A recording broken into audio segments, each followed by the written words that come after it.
जी कोई particular verse number है या ऐसे ही स्टार्ट करना है? नहीं वर्स चलेगा, अगर नहीं कर रहे हो तो ठीक है, इससे डायरेक्ट चालू होगा।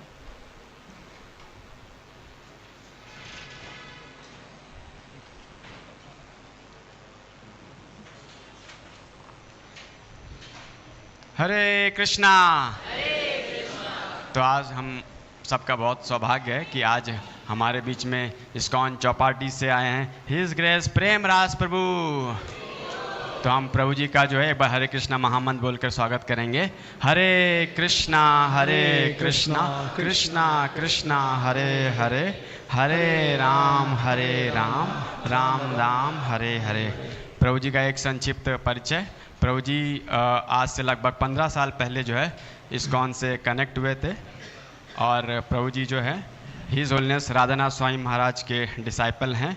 और प्रभु जी जो है ऑनलाइन भक्तों को जो है बहुत सिस्टमैटिकली तरीके से जो है भगवद गीता की टीचिंग्स बताते हैं। और प्रभु जी जो है अगर भौतिक तौर पे देखें तो प्रभु जी बहुत स्कॉलर हैं। प्रभु जी ने जो है एरोस्पेस इंजीनियरिंग में जो है मास्टर डिग्री प्राप्त की है यूनिवर्सिटी ऑफ फ्लोरिडा से। और प्रभु जी साथ ही साथ में एक प्रसिद्ध जो है बिजनेसमैन भी हैं। इसके अलावा जो है प्रभु जी जो है श्रीमद् भागवतम जो पूरे विश्व में प्रभु जी डिस्ट्रीब्यूट करते हैं और पिछले 6 साल से जो है प्रभु जी टॉप 3 डिस्ट्रीब्यूटर्स में से हैं। और प्रभु जी ने जो है बहुत सारी बुक्स पब्लिश की हैं, जिसमें से सबसे इम्पॉर्टेंट बुक्स है प्रभु जी की जो है 20+ fact know must know facts, और इसके अलावा एक हिंदी वर्जन है सनातन धर्मा। तो ये 2 बुक्स हैं। इसके अलावा बहुत सारी अन्य बुक्स को प्रभु जी ने पब्लिश किया है। और साथ ही साथ में प्रभु जी जो है श्रील प्रभुपाद जी की पुस्तकों का बहुत ही गहराई से अध्ययन करते हैं। प्रभुपाद जी ने 1966 से लेकर 1977 तक जितने भी अपने डिसाइपल्स को करस्पॉन्डेंस किए, प्रभु जी ने सारे लेटर्स को पढ़े। और हम जो है बहुत ही सौभाग्यशाली हैं, आज हमें प्रभु जी का संग प्राप्त हो रहा है यहाँ पे। और प्रभु जी साथ ही साथ में यूट्यूब चैनल भी चलाते हैं और अमेज़ॉन में भी जो है प्रभु जी की बुक्स अवेलेबल हैं। तो आइए हम प्रभु जी का जो है धन्यवाद करेंगे कि प्रभु जी जो है आज हमें हरि नाम की महिमा के ऊपर जो है विशेष प्रवचन करेंगे। हरे कृष्णा।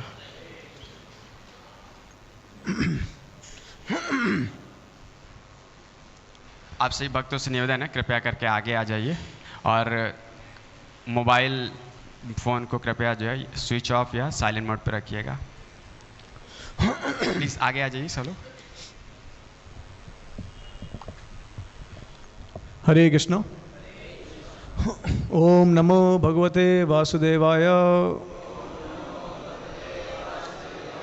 ओम नमो भगवते वासुदेवाय। ओम नमो भगवते वासुदेवाय। नारायणं नमस्कृत्यं नरं चैवं नरोत्तमं देवीं सरस्वतीं व्यासं ततो जयमुदीरयेत्। नष्टप्रायेषु अभद्रेषु नित्यं भगवत सेवया। भगवती उत्तमा श्लोके भक्तिर्भवति नैष्टिकीर्।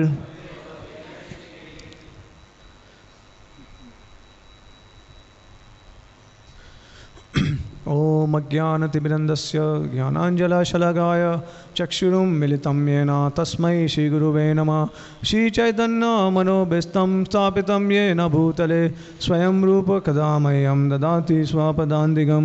वन्देऽहं श्रीगुरु श्रीयुतात्पदकमलं श्रीगुरुं वैष्णवांश्च श्रीरूपं साग्रजातं सगण रघुनाथान्वितं तं सजीवं साद्वैतं सावधूतं परिजनसहितं कृष्ण चैतन्य वैष्णदेवं श्रीराधा कृष्णपदां सगणा ललिता श्रीविशाखान्वितांश्च हे कृष्णा करुणा सिंधु दीनबंधु जगत्पते गोपेश गोपिकाकान्त राधाकान्त नमस्तुते तप्त कंचना गौरंगी राधे वृंदावनेश्वरी वृषभानुसुते देवी प्रणमामि हरिप्रिये वाञ्छाकल्पतरुभ्यश्च कृपा सिन्धुभ्येव च पतितानां पावनेभ्यो वैष्णवेभ्यो नमो नमः नमः ओं विष्णुपदाय कृष्णप्रेष्ठाय भूतले श्रीमते भक्तिवेदान्त स्वामी इति नामिने नमस्ते सर्वदेवे गौरवाणी प्रचारिणे निर्विशेष शून्यवादी पाश्चात्यादेशतारिणे जय श्री कृष्ण चैतन्य प्रभु नित्यानंद श्री अद्वैत गदाधर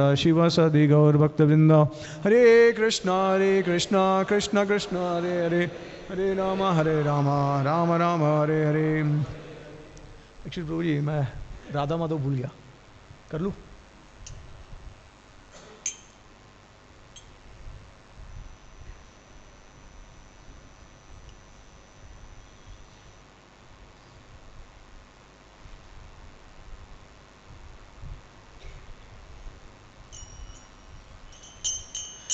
जय राधा माधव कुंज बिहारी कुंज बिहारी जय राधा माधव कुंज बिहारी कुंज बिहारी जय गोपी जन वल्लभा गिरवरधारी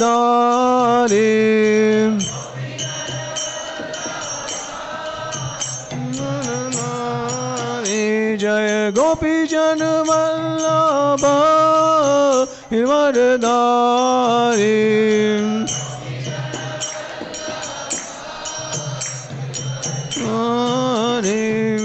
यशोदानंदन व्रज जन रंजन रंजन यशोदानंदन व्रज जन रंजन यमुना तीरा मदचारी यमुना तीरा मनचारे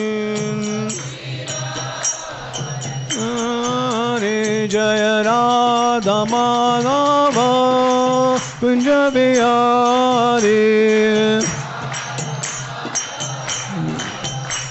बिहारी जय राधा माधव कुंज बिहारी कुंज बिहारी जय गोपी जन वल्लभ गिरवरधारी गिरवरधारी जय गोपी जन वल्लभ गिरवरधारी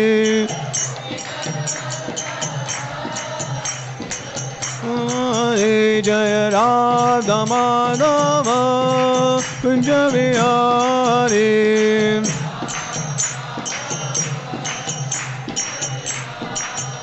हरे कृष्णा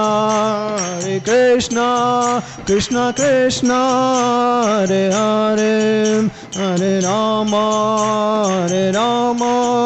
राम राम हरे हरे हरे कृष्ण कृष्ण हरे हरे हरे राम राम राम हरे हरे हरे कृष्ण कृष्ण कृष्ण हरे हरे हरे राम राम राम हरे हरे कृष्ण कृष्ण हरे हरे हरे राम राम राम हरे हरे हरे कृष्ण कृष्ण कृष्ण हरे हरे हरे राम राम हरे हरे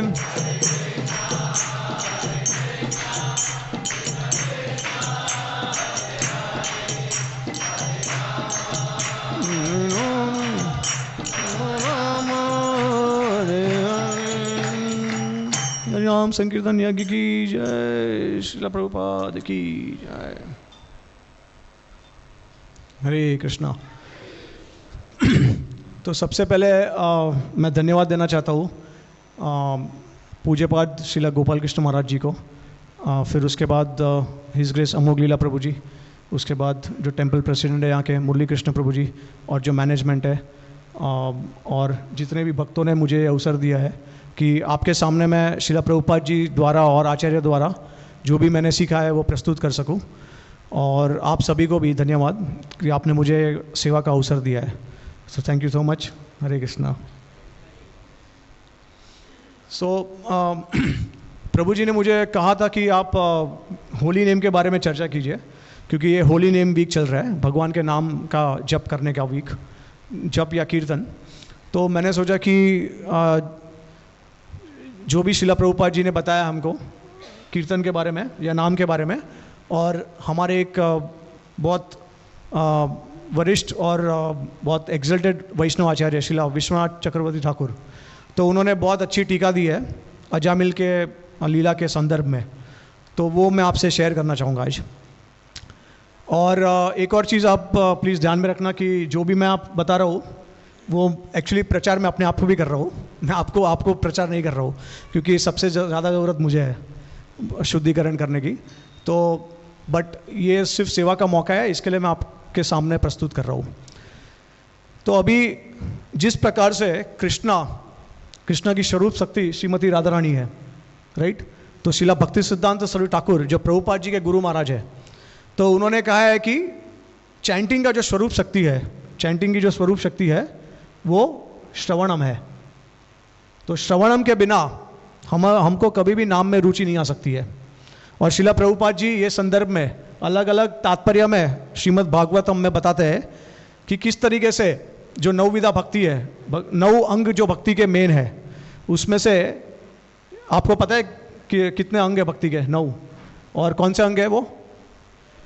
श्रवणम, कीर्तनम, स्मरणम, पादसेवनम, अर्चनम, वंदनम, दास्यम, साख्यम, आत्मानिवेदनम। तो ये प्रहलाद महाराज की द्वारा ये नवविधा भक्ति के बारे में हमको पता चलता है श्रीमद् भागवतम में। तो ये जो अंग है भक्ति का वो मुख्य अंग है, इसके बिना हम लोग भक्ति नहीं कर सकते, क्योंकि ये जो अंग है वो डायरेक्टली हमारे स्वरूप सिद्धि से जुड़ी हुई है, हमारे शरीर से जुड़ी नहीं हुई है, क्योंकि ये शरीर तो नष्ट हो जाएगा। तो जो कर्म है, जो ज्ञान है, वो तो सिर्फ ये शरीर तक निमित्त है, लेकिन उसके बाद जो आत्मा का जो कार्य है वो तो ये नवविधा भक्ति का जो अंग है वो कार्य है। तो श्रवणम, कीर्तनम, स्मरणम। अब देखिए ये जो जाता है वो सीक्वेंस में जाता है, ऐसा नहीं है कि पहले कीर्तनम आता है। अभी हमारे आचार्य ने ये बताया है कि कीर्तनम जो होता है, भगवान का नाम, वो सबसे श्रेष्ठ है सारे अंगों में से, राइट। तो लेकिन यहाँ पे हम देख सकते हैं कि कीर्तन पहले नहीं आता, पहले आता है श्रवणम। तो इस संदर्भ में श्रील प्रभुपाद जी बताते हैं अलग अलग तात्पर्य में कि जितने भी 9 अंग है भक्ति के, उसमें से 2 सबसे श्रेष्ठ है, श्रवणम और कीर्तनम। और दूसरे तात्पर्य में श्रील प्रभुपाद जी बताते हैं कि सारे अंगों में से सबसे श्रेष्ठ अंग कौन सा है? श्रवणम। तो तात्पर्य में श्रील प्रभुपाद जी बताते हैं श्रवणम, और प्रभुपाद जी ये भी बताते हैं जब तक ठीक से श्रवणम नहीं करेंगे तब तक दूसरे जितने भी भक्ति के अंग है वो हम ठीक से नहीं कर सकते। और फिर प्रभुपाद ये भी बताते हैं दूसरे तात्पर्य में कि कीर्तन करने से हमारा जो श्रवणम होता है वो सॉलिडिफाइड होता है, स्ट्रेंथन होता है। मतलब जो हम लोग सुन रहे हैं, हमारा जो भक्ति का जो मार्ग है वो सिर्फ सुनना नहीं है, उस भक्ति सेवा करना है, डिवोशनल सर्विस। तो भक्ति का जो अनुवाद प्रभुपाद जी ने किया है वो डिवोशनल सर्विस है, सिर्फ डिवोशन नहीं है, तो सेवा करना है। तो सेवा किस प्रकार कर सकते हैं हम लोग? भगवान के नाम जप के द्वारा, भगवान का नाम कीर्तन के द्वारा, और अन्य बहुत सारे अलग अलग सेवा है। तो जब हम श्रवणम ठीक से करेंगे तभी हमको नाम में रुचि आएगी, उसके बिना हमको पता भी नहीं है कि नाम क्या है। जैसे हम इस्कॉन में आए उसके बाद हमको पता चला कि हरे कृष्ण महामंत्र का अर्थ क्या है। उसके पहले तो हमको पता ही नहीं था कि ये हरे कौन है, कृष्ण और राम तो पता ही है, लेकिन हमको लगता था कि कृष्ण और राम जो है वो कृष्ण और रामचंद्र भगवान है। लेकिन फिर हरे कृष्ण इस्कॉन में आने के बाद पता चला कि हरे कृष्ण हरे रामा, तो हरे जो है वो राधा रानी का अंतरंग शक्ति है भगवान की, हरे राधा रानी। और फिर राम जो है वो भगवान रामचंद्र तो हो ही सकते हैं, लेकिन एक्चुअली में राधिका रमण है, जैसे आपके विग्रह का नाम है। तो भगवान राधा रानी को आनंद प्रदान करने वाले, रमण देने वाले, राधिका रमण, उसका नाम राम है। तो ये एक कंसेप्शन है। अगर आप भगवान राम के भक्त हैं तो आप राम को राम की तरह पूछ सकते हैं। अगर आप कृष्ण के भक्त हैं तो राम को राधिका रमण की तरह पूछ सकते हैं। अगर आप बलराम जी के भक्त हैं तो राम को बलराम जी के रूप में देख सकते हैं आप। तो भगवान कृष्ण बोलते हैं गीता में, ये था माम प्रपद्यन्ते तम तथैव भजामि हम, मान वर्तमानु वर्तन्ते मनुष्य पार्थ सर्वस। जिस प्रकार से लोग मेरी शरण में आते हैं उसी प्रकार से मैं लोगों को अपना दर्शन देता हूँ। तो ये भगवान की महानता है और कृपा है कि हम जिस रूप में भगवान को पूजना चाहते हैं वो रूप में हमारे पास वो हाजिर हो जाते हैं। तो अभी देखिए, एक और तात्पर्य में श्रील प्रभुपाद जी ये भी बताते हैं कि कीर्तन सबसे बड़ा अंग है। और चैतन्य महाप्रभु और रामानंद राय के संवाद में जब चैतन्य महाप्रभु रामानंद राय को पूछते हैं कि ये 9 अंग में से सबसे श्रेष्ठ कौन सा है, तो रामानंद राय बताते हैं कि कीर्तन सबसे श्रेष्ठ है। तो अलग अलग प्रभुपाद जी यहाँ पे कुछ बता रहे हैं और हमारे आचार्य कुछ और बता रहे हैं, तो कैसे समझ सकते हैं? तो समझने की बात यह है कि जब तक हम लोग साधना करते हैं तब तक श्रवणम श्रेष्ठ है हमारे लिए, क्योंकि जब तक हम सुनेंगे ही नहीं तब तक हमको कीर्तन में कोई आनंद या रस या फिर कोई टेस्ट ही नहीं आएगा। लेकिन जब काफ़ी हद तक सुनते हैं और जब कीर्तन में रुचि आने लगती है तब कीर्तन उसको आगे बढ़ा देते हैं, तो कीर्तन सबसे श्रेष्ठ हो जाता है अंग। तो ये साधना और साध्य, ये 2 चीज़ है।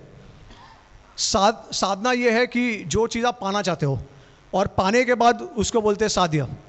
तो जो साध्य है वो नाम कीर्तन, शुद्ध नाम, भगवान का शुद्ध नाम लेना, ये साध्य है। तो जब आप साध्य के स्तर पे पहुंच जाते हो तो कीर्तन सबसे श्रेष्ठ हो जाता है। और उसी संवाद में ऐसा बताया गया है कि कीर्तन में ही सारे दूसरे 8 अंग भी मौजूद है। तो अगर आप कीर्तन ही करते हो तो सारे 8 अंगों भी उसमें आ जाते हैं। लेकिन हमारे आचार्य बताते हैं कि इसके लिए उन्होंने कहा है कि श्रवणम जो है वो स्वरूप शक्ति है, और कोई अंग को स्वरूप शक्ति नहीं बताया, क्योंकि राधा रानी को अप्रोच किए बिना हम कृष्णा तक जा नहीं सकते। तो उसी प्रकार से अगर हम ठीक से नहीं सुनते हैं तो हम लोग भगवान का नाम जप नहीं कर सकते ठीक से। और दूसरी बात यह है कि जो संबंध ज्ञान चाहिए भगवान का नाम जप करने के लिए, तो वो संबंध ज्ञान जो है वो गुरु के द्वारा हमको प्राप्त होता है। तो अगर हम देखिए, नाम तो वैसे भी शास्त्र में है भगवान का, हर जगह पे है। तो आप शास्त्र में से नाम ले लीजिए, आपको उस गुरु की क्या ज़रूरत है, आपको संप्रदाय की क्या ज़रूरत है? आप नाम जपना चालू कर दीजिए, आपको भगवान की प्राप्ति हो जाएगी। नहीं, क्यों नहीं होगी? क्योंकि नाम के 3 स्तर है, नाम अपराध, नामाभास और शुद्ध नाम। तो जब शास्त्र में वर्णन किया जाता है कि नाम लेने से मात्र हमको भगवान की प्राप्ति हो जाती है या मोक्ष मिल जाता है, तो वो नामाभास और शुद्ध नाम का वर्णन है। लेकिन नाम अपराध बहुत हमसे होता है, इसके वजह से जो पूरा प्रोसेस है वो उसको बहुत समय लगता है। तो चैतन्य महाप्रभु ने ये भी कहा है कि करोड़ों जन तब नाम लेते जाइए भगवान का, लेकिन भगवान की प्राप्ति नहीं हो सकती। लेकिन एक ही जन्म में, एक ही क्षण में अगर शुद्ध नाम का एक भी सिलेबल भगवान के नाम का लिया, forget about the Hare Krishna entire महामंत्र, जस्ट अगर आपने ह भी बोला, शुद्ध प्योर नाम, शुद्ध नाम लिया आपने ह, तो उसी वक्त आपको भगवान कृष्ण की प्राप्ति हो जाती है। तो श्रील प्रभुपाद जी ने यह भी बोला है कि 99% of the chanting advancement in spiritual life depends on chanting the holy name. लेकिन वो 99% एडवांसमेंट जो आपका है वो किस तरीके से, जब हम शुद्ध नाम लेंगे। और शुद्ध नाम में आने के लिए ये सब पंचरात्रिक विधि, श्रवणम जो कि भागवत विधि है, लेकिन बहुत सारी चीज़ें हमको हेल्प करती है। तो जैसे डीटी वर्शिप भी है, प्रभुपाद जी ने बोला है कि बहुत ज़रूरी है कि हम मूर्ति की पूजा करें और साथ साथ में भक्तों का संग लें और श्रवणम करें। एक जगह पे प्रभुपाद जी ने ये भी बोला है कि अगर ठीक से श्रवणम नहीं करेंगे, लंबे समय तक श्रवणम नहीं किया, तो ऐसा लगेगा कि एक दिन ऐसा हमको रियलाइज़ होगा कि ये जो डीटीज जो विग्रह है हमारे मंदिर में, वो हमारे लिए एक बर्डन है अगर हम नहीं सुनेंगे तो इसके लिए देखो भागवतम में है, नष्ट परेशो भद्रेशु नित्यम भागवत सेवाया भगवती उत्तमा श्लोके भक्तिर भवती नैष्टिकीर। अगर सिर्फ नाम ही सब कुछ था तो भागवतम में हर जगह पे नाम ही होता था, लेकिन भागवतम में बहुत सारे शिक्षा भी है, बहुत सारा वर्णन है भक्तों के बारे में, किस प्रकार का जीवन जीते वो। तो इसको बोलते हैं संबंध ज्ञान। संबंध ज्ञान के बिना आप शुद्ध नाम तक नहीं पहुंच सकते, ठीक है। तो ये फाउंडेशनल प्रिंसिपल है नाम जप का और नाम लेने का। और नाम के साथ में जैसे मैंने आपको बताया कि जो ज्ञान है तो ज्ञान गुरु के द्वारा मिलता है हमको और शास्त्रों के द्वारा, गुरु साधु शास्त्र चित्ते कोरिया क्या, राइट। दिव्य ज्ञान हृदय प्रकाशित हो, तो ये जो दिव्य ज्ञान है उसी से हमारा जो अज्ञान है वो नष्ट होता है और कोई तरीके से नहीं हो सकता। तो इसके लिए गुरु की शरण में जाना और गुरु का आदेश पालन करना, ये सबसे बेसिक फाउंडेशन है, पिलर है। अगर ये पिलर नहीं होगा मंदिर में तो पूरा मंदिर कोलैप्स हो जाएगा। तो उसी प्रकार से रूप गोस्वामी उनके भक्ति रसामृत सिंधु में बताते हैं, जो सबसे 10 अंग भक्ति के, उसमें से पहले 3 में ही गुरु का आश्रय लेना, गुरु से दीक्षा लेना, गुरु से ज्ञान प्राप्त करना, उनके आदेश का पालन करना। तो ये फाउंडेशनल प्रिंसिपल है। अगर आप ये नहीं करते हो तो कितना भी नाम जप कर लो आपको उसका रिजल्ट नहीं मिलेगा। और एक और चीज़ है कि इस भौतिक जगत में नाम जो है वो फोरफ्रंट में है और सेवा जो है वो बैकग्राउंड में है। उसका ये मतलब है कि जैसे प्रभुपाद जी ने बोला 99% of advancement depends on chanting. तो जब हम चैंटिंग अच्छे से करेंगे तो हमारा हैबिट हो जाएगा, वो 24 आवर्स भगवान का नाम लेना स्टार्ट कर देंगे। तो ये मटीरियल वर्ल्ड में ये एक प्रैक्टिस है जो हमको अपने गोल तक पहुंचाएगा, जो 24 घंटा भगवान का नाम स्मरण नाम जप करना है। और जब वो हो जाता है उसके बाद जब हम स्पिरिचुअल वर्ल्ड में जाते हैं गोलोक धाम में, तो सेवा जो होती है वो फोरफ्रंट में होती है। जैसे आप देख सकते हैं कि सारे ब्रजवासी है वो सिर्फ घर पे बैठ के सिर्फ भगवान का नाम जप नहीं करते हैं, राइट, वो सेवा करते हैं भगवान की, प्रैक्टिकल सेवा। तो मटीरियल वर्ल्ड में प्रैक्टिकल सेवा के साथ साथ में हमको नाम करना है, लेकिन प्रैक्टिकल सेवा का गोल है शुद्ध नाम। और जब शुद्ध नाम के स्तर पे आ जाते हैं तो उसके बाद स्पिरिचुअल वर्ल्ड में हमको भगवान की सेवा भी करनी है, लेकिन 24 घंटा कॉन्स्टेंटली चलते रहता है भगवान का गुणगान, ठीक है। तो ये समझना ज़रूरी है। ओके, सो अभी हम शिला विश्वनाथ ठाकुर ने जो टीका दी है अजामिल के लीला के संदर्भ में, वो हम उसके बारे में चर्चा करेंगे। तो ये बहुत ही ज़्यादा उन्होंने डीप इंसाइट्स दिए, बहुत ही इंटरेस्टिंग दिया है उन्होंने। तो जैसे अजामिल का तो शायद स्टोरी सबको पता ही होगा कि किस प्रकार से अजामिल ने भगवान का नाम लिया, वो भी अनइंटेंशनली, जानबूझ के नहीं लिया उन्होंने अपने 10वें पुत्र का नाम नारायण रखा था।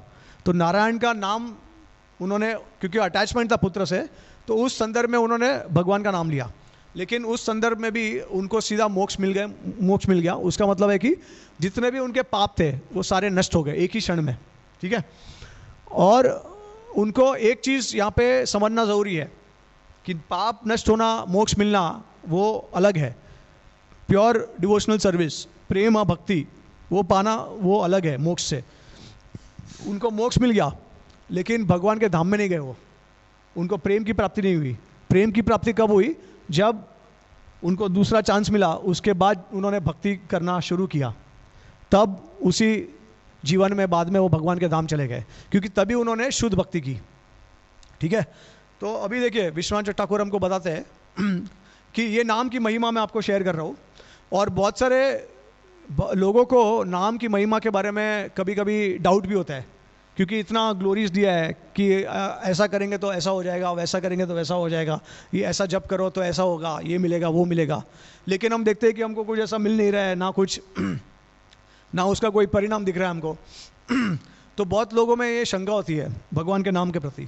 तो ये विश्वनाथ ठाकुर ने बहुत अच्छी तरीके से सिस्टमेटिकली ये सारे शंका को दूर किया है। किस तरीके से ये प्रोसेस काम करता है इसके बारे में चर्चा की है। तो पहले तो विश्वनाथ ठाकुर बताते हैं कि अजामिल ने जब भगवान का सिर्फ नाम लिया फर्स्ट टाइम, तभी भगवान उनके बारे में सोचने लगे, तभी से ही। तो पहले ही नाम लेने से भगवान उनके बारे में सोचने लगे। तो ये नाम का महिमा है कि जितने भी अंग है भक्ति के, उसमें से नाम इतने सर्वश्रेष्ठ क्यों है? क्योंकि नाम में इतना पावर है कि भगवान हमारे बारे में सोचना स्टार्ट कर देते हैं, अकाउंट हमारा स्टार्ट हो जाता है पंजाबी बाग बैंक में।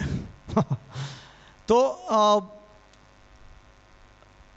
अब ये आचार्य बताते हैं कि अगर सिर्फ ऐसे ही नाम लिया और भगवान ने सोचना स्टार्ट कर दिया, अगर हम भगवान के प्रति श्रद्धा से नाम करेंगे जब और उनकी सेवा के भाव से करेंगे, तो क्या क्या हम परिणाम मिल सकता है उसका, आप नो सोच नहीं सकते। अभी देखिए एक और चीज़ मैं आपको बताता हूँ कि जब अजामिल, ऐसा नहीं है कि उन्होंने मृत्यु के समय पे भगवान का नाम लिया, उन्होंने अपने जीवन में, क्योंकि वो एक ब्राह्मण थे, तो पहले ही उन्होंने भगवान का नाम, नारायण का नाम ले लिया था। अब विश्वनाथ ठाकुर बताते हैं कि जब पहली बार ही उन्होंने नारायण का नाम ले लिया, उसी क्षण में उनके पूर्व अभी के और आने वाले जितने भी कर्म है सब एक ही झटके में डिस्ट्रॉय हो गए, सब कुछ नष्ट हो गया। आपको विश्वास है? सारे कर्म का नाश हो गया। ठीक है, तो अभी प्रश्न ये है कि अगर सारे कर्म का नाश हो गया तो फिर वो पाप कैसे करते थे बाद में? क्योंकि वो हम देख सकते हैं कि उनको एक प्रोस्टिट्यूट से अटैचमेंट हो गया, वैश्या से अटैचमेंट हो गया, फिर उन्होंने उनके साथ संग किया, बहुत सारे साल उनके साथ रहे और पुत्र की प्राप्ति की उन्होंने, राइट, अपनी पत्नी को छोड़ के उन्होंने अधर्म किया। तो हम देख सकते हैं कि अधर्म तो किया उन्होंने, फिर उसका कोई रिएक्शन क्यों नहीं मिला उनको?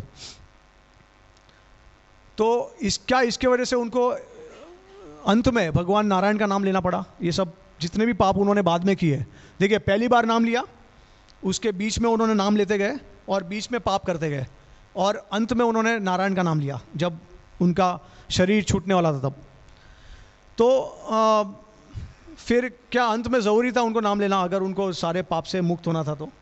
तो आचार्य बताते हैं कि जब पहली बार ही कोई नारायण का नाम लेता है, कोई प्रश्न ही नहीं है कि आपको अंत में नाम लेना है, एक ही झटके में आपके जितने भी कर्म है वो नष्ट हो जाते हैं।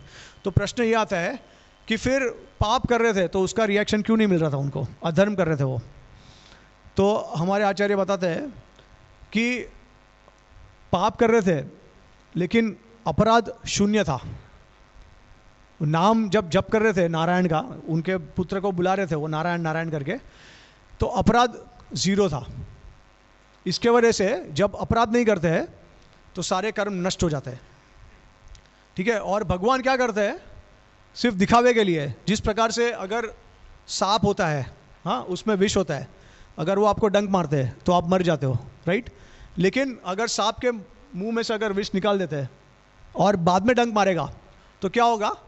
आपको थोड़ा सा कष्ट होगा, राइट, थोड़ा सा पेन होगा, लेकिन आप मरोगे नहीं। तो उसी प्रकार से हमारे जितने भी कर्म है वो निकल जाते हैं, लेकिन सेम्बलेंस ऑफ कर्म जो होता है वो भगवान रखते हैं। उसका मतलब है कि भगवान ने सारा विष निकाल दिया है, लेकिन ऐसा दिख रहा है कि कर्म है। ठीक है, तो अजामिल के केस में भी ऐसा ही था कि ऐसा प्रतीत हो रहा था कि वो अधर्म कर रहे हैं, लेकिन एक्चुअली में कोई अधर्म नहीं था, क्योंकि सारे कर्म नष्ट हो गए थे और भगवान ने उनको इस तरीके से अरेंजमेंट किया था उनका जीवन, ताकि थोड़ा सेम्बलेंस बचे उनके जीवन में, ऐसा प्रतीत हो कि उनका कोई कर्म है। तो देखिए इस संदर्भ में हमारे आचार्य कोट करते हैं श्रीला रूप गोस्वामी को और सनातन गोस्वामी को, और हरिभक्ति विलास में एक श्लोक है जिसमें बताया गया है कि जब कोई भगवान का नाम जप करता है तो जो जितना पाप आप सोच भी नहीं सकते उतना नष्ट हो जाता है। ठीक है, तो ये नाम की महिमा है। अब आचार्य ये भी बताते हैं कि अगर आपको लगता है कि ये नाम की महिमा ऐसे ही झूठ मूठ की है या फिर हवे में है, तो वो आप नाम अपराध करते हो, और नाम अपराध करने की वजह से आपको उसका फल नहीं मिलता है। तो ज़्यादातर हम भक्त लोग जो है वो नाम अपराध करते हैं, इसकी वजह से हमको फल नहीं मिलता है। अभी दूसरा कारण ये भी है कि भगवान अगर भक्तों के सारे पाप को नष्ट कर देंगे, या फिर कोई भी भगवान का नाम लेता है, तो फिर बाद में कोई कर्मकांड के शास्त्र ही नहीं बचेंगे। क्योंकि देखिए भक्ति शास्त्र है, कर्मकांड के शास्त्र है, ज्ञान कांड के शास्त्र है। तो लोगों अलग अलग तरीके से जुड़ना चाहते हैं, क्योंकि भगवान जो है वो अपने आप को सिर्फ एक तरीके से प्रस्तुत नहीं करते हैं, वो अलग अलग तरीके से प्रस्तुत करते हैं। वेदंति तत्त्वविदम तत्वम यद ज्ञानम अद्वयम ब्रह्मेति परमात्मेति भगवान इति शब्दते। तो जो परम तत्व है भगवान का, तो वो 3 भाग में है, ब्रह्मेति परमात्मेति भगवान इति शब्दते। तो ब्रह्मांड, परमात्मा और भगवान। लेकिन भगवान गीता में उन्होंने बहुत क्लियरली बता दिया है कि जो सबसे बड़ा तत्व है वो मेरा फॉर्म है। भगवान का तत्व जो है सबसे परम तत्व है इन तीनों में से। तो अलग अलग लोग, कोई किसी को ब्रह्मांड में लीन होना है, किसी को परमात्मा में लीन होना है, तो उसके लिए कर्म कांड और ज्ञान कांड के शास्त्र, किसी को स्वर्ग में जाना है, तो इसके लिए ये सारे शास्त्र की आवश्यकता भी है, क्योंकि सभी लोग एक जैसा नहीं हो सकते। अगर मैं कोई बच्चे को, अगर उसको मैं कैलकुलस बता दूँ, उसको मैं सिखाने की कोशिश करूँ जब वो 2nd ग्रेड में है स्कूल में, तो उसको कुछ समझ में ही नहीं आएगा। तो उसी प्रकार से अगर हमको जो चीज़ में हमको रुचि नहीं है, जो चीज़ में हमको समझ नहीं है, अगर वो हमको ज़बरदस्ती दी जाए तो उसको बोलते फोर्स करना। तो भगवान कभी भी हमारे स्वतंत्र में फोर्स नहीं करते, वो हमको चांस देते हैं, हम अपने ही अनुभव से और मैच्योरिटी से आगे बढ़े और उनके पास जाए। ठीक है, तो अलग अलग लोग भगवान को अलग अलग तरीके से पूछते हैं।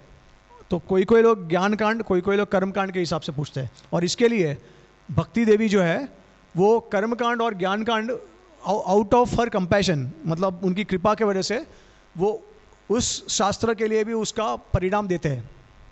मतलब अगर आप कुछ कर्म कांड कर रहे हो तो आपको उसका परिणाम मिलेगा, फल मिलेगा। आप कुछ ज्ञान कांड, अगर आप ज्ञान प्राप्त कर रहे हो तो उसका भी आपको परिणाम मिलेगा।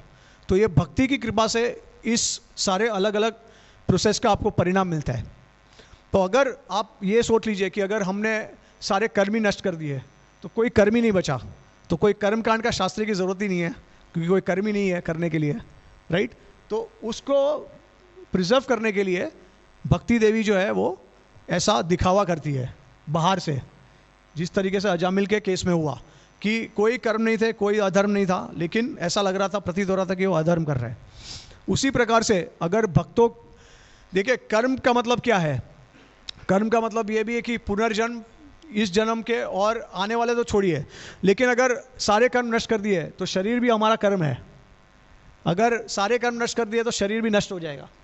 तो शरीर नष्ट हो जाएगा तो भक्ति कैसे करेंगे? आत्मा जो है उसको कोई माध्यम चाहिए भक्ति करने के लिए, तो शरीर का माध्यम है। इसके लिए भगवान सेम्बलेंस ऑफ कर्मा रखते हैं, ठीक है, भक्ति आभास, कर्म आभास रखते हैं ताकि हम भक्ति कर सकें भगवान का। तो इसके कारण हमको प्रतीत होता है कि हम लोग कुछ कर रहे हैं कार्य, लेकिन असल में क्योंकि उसका कोई परिणाम नहीं मिलता है, इसके लिए वो कार्य कर्म के विहीन होता है। तो आपको ये समझना बहुत ज़रूरी है। अभी देखिए एक और इंटरेस्टिंग चीज़ बताते हैं आचार्य कि परीक्षित महाराज, वो उन्होंने जब उनको बताया गया कि अगर हम कुछ पाप करते हैं तो उसका प्रायश्चित कैसे कर सकते हैं, तो सुखदेव गोस्वामी उनको उनकी परीक्षा लेने के लिए उनको बताते हैं कि हम अटॉनमेंट कर सकते हैं। मतलब पाप जो है उसको काउंटर करने के लिए हम कुछ प्रायश्चित कर सकते हैं, ऑस्टेरिटी है, तप है, या कुछ कर सकते हैं, यज्ञ है, ऐसा कुछ। लेकिन फिर परीक्षित महाराज काफ़ी इंटेलिजेंट है, तो उन्होंने बोला कि ये जो आप तप यज्ञ और उस सब के बारे में बता रहे हैं, तो उससे हमको उस पाप का जो फल है वो हमको नहीं मिलेगा, लेकिन पाप का जो रूट कॉज है, जो इच्छा है हमारे अंदर पाप की, वो तो नष्ट नहीं होगी। और इसके लिए वो क्रिटिसाइज़ करते हैं इस सारे दूसरे मार्ग को, लेकिन भक्ति को वो क्रिटिसाइज़ नहीं करते। उनको ये भी पता है कि जो भक्त लोग होते हैं कभी कभी वो लोग भी पाप कर लेते हैं, लेकिन फिर भी वो भक्ति को क्रिटिसाइज़ नहीं करते। तो उसका मतलब ये है कि भक्ति जो है वो श्रेष्ठ है सारे दूसरे मार्ग से। और भक्ति में नाम, सिर्फ नाम लेने से भगवान के सारे जितने भी हम जो भी सोच सकते हैं परिणाम, वो सारे परिणाम जो है उसका फल जो है वो हमको नाम, भगवान के नाम में मिल जाता है। तो अभी आचार्य हमारे ये भी बताते हैं कि ज़्यादातर लोगों के लिए जो नाम का जो प्रभाव है या नाम का जो फल है वो काफ़ी समय तक नहीं दिखता, और किसी किसी भक्त के लिए तो उसका फल दिखता ही नहीं है जीवन में। लेकिन एक्चुअली में ये भी भगवान अरेंज करते हैं। तो इसके बाद भगवान जो भी भक्त उनके जीवन में जो उनको ऐसा लगता है कि फल नहीं मिल रहा है, लेकिन उनके अंत के समय में भगवान उनको अपने धाम में लेके जाते हैं। लेकिन अपराध अगर नहीं होगा तो ये कारण ये है क्योंकि भगवान, जैसे मैंने आपको बताया कि भक्ति देवी ये सोचती है कि दूसरे हम लोग जो कर्मकांड और जो अलग अलग शास्त्र है उसको हमको रखना है, वरना फिर लोगों का विश्वास उठ सकता है। इसके लिए भक्ति देवी उसको प्रिजर्व करके रखती है।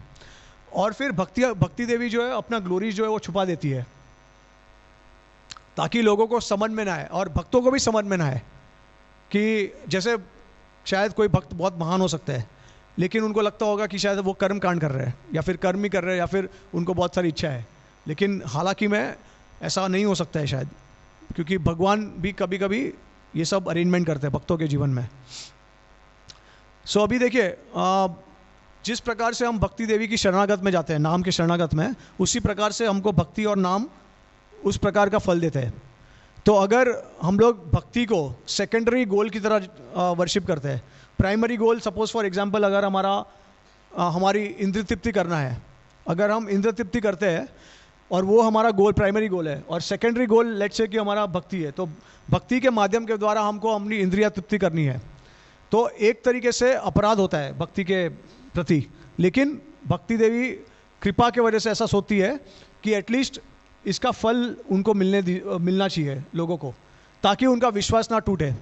तो इस प्रकार से भी भक्ति देवी सोचती है।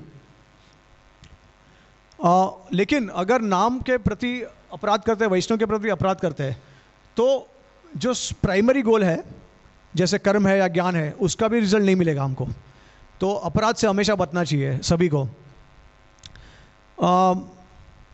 तो अजामिल के केस में, अभी अजामिल कौन था? क्या वो भक्त था भगवान का या फिर वो कोई कर्मी था या ज्ञानी था? तो हमारे आचार्य बताते हैं कि वो कर्म मिश्र भक्त था। तो प्राइमरी गोल उसका कर्म कांड था और उसने भक्ति को साथ में मिक्स किया था। तो इसके वजह से अभी देखिए क्या हुआ कि जब उनके कर्मों का नाश हो गया, तब जो भी उनकी सेकेंडरी भक्ति थी, जो मोटिवेटेड थी डिज़ायर के साथ, वो भी नष्ट हो गई। उसके बाद उन्होंने जो भगवान का नाम किया, नाम स्मरण और नाम जप किया, उससे उनका सुकृति बढ़ गया और असल में भक्ति अपने शुद्ध फॉर्म में प्रस्तुत हो गई।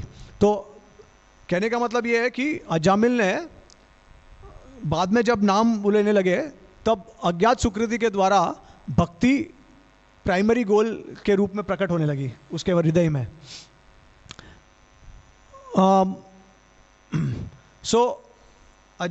हमारे आचार्य ये भी बताते हैं कि भगवान का जो पाथ है, भगवान की प्राप्ति करने के लिए हमको लंबा पाथ है और 9 स्टेजेस है: श्रद्धा, साधु संग, भजन क्रिया, अनर्थ निवृत्ति, निष्ठा, रुचि, आसक्ति, भाव, प्रेम। तो अभी बहुत सारे लोग बोलते हैं कि हम लोग भगवान को देख नहीं सकते। क्यों नहीं देख सकते? भगवान को हमारे सामने प्रस्तुत कीजिए। लेकिन हमारे शास्त्रों में क्लियरली वर्णन है कि भगवान पहले तो कलयुग में कभी दिखते नहीं है, पहले के युग में दिखते थे, लेकिन कली कले नाम रूपे कृष्ण अवतार। तो कलयुग में भगवान सिर्फ कृष्ण के नाम में आते हैं और हमारी जो भौतिक दृष्टि है उसमें भगवान हमको नहीं दिख सकते। ये भगवान ने डिसाइड कर लिया है। अब आप कुछ भी कर लीजिए, भगवान आपके सामने प्रस्तुत नहीं हो सकते। ठीक है? तो उसका मतलब क्या, कलयुग में भगवान नहीं दिख पाएंगे? दिख पाएंगे, लेकिन उसके लिए आपको साधना करनी पड़ेगी, आपको मेहनत करनी पड़ेगी। तो भगवान कब दिखेंगे? भगवान भाव के स्तर पे दिखेंगे। श्रद्धा, पहले तो लोगों को श्रद्धा होना चाहिए कि भगवान है और भगवान से हमारा क्या संबंध है वो पता होना चाहिए। फिर साधु संग, जब आप भक्तों के संग में जाओगे तो भक्त लोग आपको ज्ञान देंगे कि आपको किस प्रकार से भक्ति करना है। फिर आप आगे आगे धीरे धीरे बढ़ोगे भक्ति में, आप भक्ति करना स्टार्ट कर दोगे तो आपका अनर्थ निवृत्ति होगा। तो साधु संग, अनर्थ निवृत्ति, राइट? अनर्थ निवृत्ति मतलब जो भी अनर्थ है। अभी आप देखिए, जितना हमारे में जितना काम, क्रोध, मोह, मद, मत्सर्य है, आपको लगता है कि उससे हम भगवान को देख सकते हैं? नहीं देख सकते हैं, क्योंकि भगवान शुद्ध स्तर पे है। भगवान को देखना है तो वो शुद्ध स्तर पे आना पड़ेगा, शुद्ध सत्व स्तर पे भगवान है। ठीक है? तो काम, क्रोध, मोह, मद, मत्सर्य, अभी आप उदाहरण के तौर पे जब देवकी ने भगवान को जन्म दिया तो क्या ऐसे ही जन्म दिया था क्या उन्होंने? उनके 6 पुत्र की मृत्यु हो गई थी। और हमारे आचार्य बताते हैं कि ये जो 6 पुत्र है वो मरीचि के पुत्र थे, 6 पुत्र, उनको पूर्व जन्म में श्राप मिला था। तो ये जो माइंड का जो एक्सपांशन है, अभी देखिए काम क्रोध मोह मत्सर्य, ये 6 जो है वो मन का विस्तार है। तो ये नष्ट होने के बाद गुरु आते हैं हमारे जीवन में, और उसके बाद कृष्ण का आविर्भाव होता है। तो देखिए कृष्ण बाद में प्रकट हुए थे। तो हम भक्तों के जीवन में भी यही सीख है कि जब तक शुद्धिकरण नहीं होगी तब तक हम निष्ठा के स्तर पे नहीं आएंगे। निष्ठा के स्तर पे नहीं आएंगे तब तक भगवान से अटैचमेंट नहीं होगा। अटैचमेंट जब तक नहीं होगा तब तक भाव भगवान के प्रति प्रकट नहीं हो सकता है। और जब भाव प्रकट होगा तभी भगवान के साक्षात दर्शन होंगे हमको, वो भी हृदय में होंगे। मतलब ऐसा नहीं है कि भगवान हमको उन्होंने हमको दर्शन दिए, उसका मतलब ये नहीं है सबको दर्शन देंगे, वो सिर्फ हमें दर्शन देंगे। तो उसको बोलते हैं हृदय में दर्शन देना। प्रेमांजन चिरत भक्ति विलोचनेना संत सदैव हृदयेषु विलोकयांति यम शांत सुंदरम अचिंत्य गुणस्वरूपम गोविंद तम अहम भजामि। तो हृदयम, हमारे हृदय में भगवान हमको दर्शन देते हैं भाव के स्तर पे, तब जाके हम भगवान को साक्षात देख सकते हैं, face to face, eye to eye contact. तो हमारा तभी बॉडी भी स्पिरिचुअलाइज हो जाता है, लादिनी और सामवित शक्ति जो हमारे शरीर में प्रवेश करती है भगवान की, तब जाके हम देख सकते हैं वो उस शक्ति के द्वारा। ठीक है। तो हाँ, तो मैं बता रहा था कि ये 9 स्टेजेस है भगवान को प्राप्त करने के लिए साधारण भक्तों के लिए। लेकिन अगर किसी में बहुत ज़्यादा श्रद्धा है, कोई भगवान का ऑलरेडी पूरे जन्म में उन्होंने भगवान की भक्ति की है और बहुत विश्वास के साथ उन्होंने जन्म लिया है, तो सिर्फ 2 स्टेज है, भगवान का नाम, भगवान की प्राप्ति। तो अब क्योंकि बीच का कोई स्तर ही नहीं है, और नाम जो है तो हमारे आचार्य बताए नाम किसी भी भक्ति के अंग पे निर्भर नहीं करता। नाम स्वतंत्र है भगवान कृष्ण की तरह, उसका नाम भी स्वतंत्र है। तो नाम लेने से हमको किसी भी की आवश्यकता नहीं है, ना गुरु की आवश्यकता है, ना संघ की आवश्यकता है। नाम does not wait for anything, उसको कोई किसी की आवश्यकता नहीं है क्योंकि वो आत्मनिर्भर है। ठीक है। लेकिन वो नाम शुद्ध नाम होना चाहिए, तब हमको नाम लेने से भगवान की प्राप्ति उसी क्षण हो सकती है। तो ऐसे भक्तों के लिए सिर्फ 2 स्टेज है, नाम लेना और भगवान की प्राप्ति। ठीक है। लेकिन बाकी सब भक्तों के लिए पूरा प्रोसेस है 9 स्टेजेस का। अब अगर आपको लगता है कि अरे हमको 9 स्टेजेस है और दूसरों को सिर्फ 2 ही स्टेज, ये तो बहुत बड़ा अन्याय है। लेकिन ये हमारा ही चॉइस है कि हम भगवान के प्रति हम शरणागत नहीं हुए, इसके वजह से हमको ये स्ट्रगल लेना पड़ता है। लेकिन देखो भगवान इतने दयालु है कि वो ऐसा सोचते हैं, वो ऐसा नहीं सोचते कि मैं भगवान भक्तों को कष्ट दूँ। वो ये सोचते हैं कि भक्तों को मैं मौका देता हूँ अपना भक्ति बढ़ाने का, तो अगर मैं उनकी भक्ति बढ़ाता हूँ उतना ही ज़्यादा मैं उनके साथ रेसिप्रोकेट कर सकता हूँ। तो इसके लिए वो जो प्रोसेस है उसको थोड़ा बढ़ा देते हैं। जैसे अगर आपको डायमंड मिल गया, डायमंड, राइट, और आप इतने टाइम से खोज रहे थे डायमंड को और आपको डायमंड मिल जाता है, फिर अचानक से आपका जो डायमंड है वो खो जाता है, तो आप एकदम पागल हो जाते हो, आप पूरे टाइम डायमंड के बारे में सोचते हो। तो उसी प्रकार से भगवान पहले हमको टेस्ट देते हैं लेकिन फिर बाद में चले जाते हैं, मतलब रेसिप्रोकेशन बंद हो जाता है। तो हम लोग भक्त लोग जो है, हमारा जो भक्ति के प्रति जो आतुरता होती है वो बहुत ज़्यादा बढ़ जाती है कि कहाँ है भगवान, कहाँ है करके। तो उससे क्या होता है, हमारा जो प्रेम है वो बहुत ज़्यादा बढ़ जाता है, और प्रेम बढ़ने के कारण भगवान उसी इंटेंसिटी में हमारे साथ रेसिप्रोकेट करते हैं। तो ये हम देख सकते हैं कि किस तरीके से रासलीला में भी हुआ था, भगवान सबको छोड़ के चले गए थे बीच में, लेकिन उनका कारण ये था ताकि सारे गोपियाँ एकत्र आए एक साथ। क्योंकि देखिए राधा रानी उसका ग्रुप है, चंद्रावली उसका ग्रुप है, तो आपस में झगड़ते हैं कभी कभी, लेकिन भगवान चाहते थे कि सब लोग कोऑपरेट करें। संकीर्तन का यही मतलब होता है। तो जब सब संग आए और जब उन्होंने कीर्तन किया तब भगवान प्रकट हुए। तो ये भगवान के अलग अलग कारण है कि किसकी वजह से वो भक्तों को इतना वेट कराते हैं। फिर उदाहरण के तौर पे हमारे शास्त्र में ऐसे 3 एग्जाम्पल है जिनको दूसरा तीसरा जन्म लेना पड़ा, उसके बाद भगवान की प्राप्ति हुई। क्यों और कौन है वो? जड़ भारत और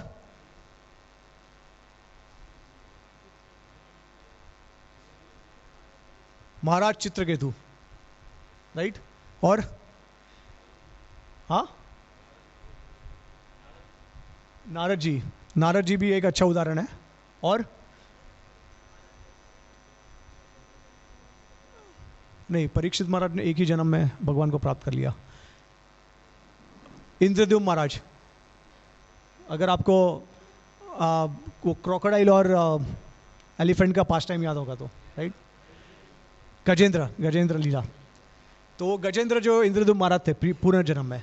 अब हमारे आचार्य बताते हैं कि ये तीनों जो है उनको भगवान के प्रति एक स्पेशल टाइप ऑफ प्रेम चाहिए था, उनका ऐसा इच्छा था, तो भगवान ने वो इच्छा को पूरा किया। तो जैसे जड़ भारत के उदाहरण में हम उनके संदर्भ में ये बताया गया है कि वो भाव भक्ति के स्तर पे थे, लेकिन वहाँ से पतन हुआ उनका, राइट, क्योंकि उन्होंने भक्तों का संग नहीं किया था और वो अकेले हो गए थे। तो ये तो बाहर का कारण है, लेकिन अंतरंग कारण हमारे आचार्य बताते हैं कि उनको भगवान के प्रति एक special type of Prem intensity develop करना था। इसके लिए उनको भगवान ने उनको और 2 जन्म लेने दिए। और सिमिलरली चित्रकेतु महाराज, अगर आप देखेंगे तो चित्रकेतु महाराज ने उसी जन्म में संकर्षण भगवान को प्राप्त कर लिया था, प्रेमा उनके प्रति, लेकिन वृत्रासुर के रूप में आए वो, क्योंकि उनको अपना इंटेंसिटी ऑफ प्रेम बढ़ाना था भगवान के प्रति। तो उसके बाद वृत्रासुर का अंत होने के बाद भगवान के धाम में चले गए वो। और इंद्रद्युम्न महाराज भी सेम केस। अब इंद्रद्युम्न महाराज का अगर आप देखेंगे तो उनकी कोई गलती नहीं थी, उनको पुनर्जन्म में, मतलब सॉरी, उनको वो जन्म में कौन से ऋषि है मुझे याद नहीं है, लेकिन उनको शाप दिया था, क्योंकि वो भगवान के भक्ति में पूरी तरह से मग्न थे, लेकिन वो मग्नता में वो कोई ऋषि उनके पास में आए और उनका वो आदर सम्मान नहीं कर पाए, तो उसके वजह से उनको गुस्सा है, उन्होंने शाप दे दिया और वो गजेंद्र के रूप में आ गए।